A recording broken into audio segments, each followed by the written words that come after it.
The marine environment is very tough on equipment. The relentless pounding of waves combined with the corrosive properties of seawater present huge challenges for designers in the marine industry.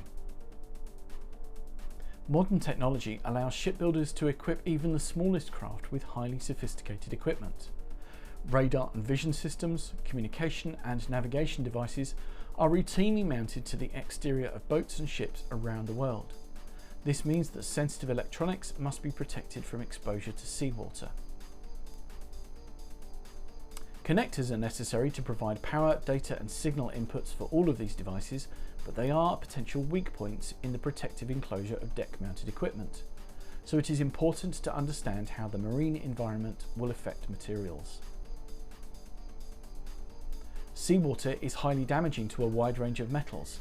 The salt content of seawater, along with bacterial action, means that metals in contact with seawater will corrode much faster than freshwater. The salt spray caused by constant wave action accelerates this effect even further. As a result, selecting components for deck-mounted applications means choosing the right materials. Buccaneer circular connectors from Bulgin are sealed to IP68, making them ideal for marine use.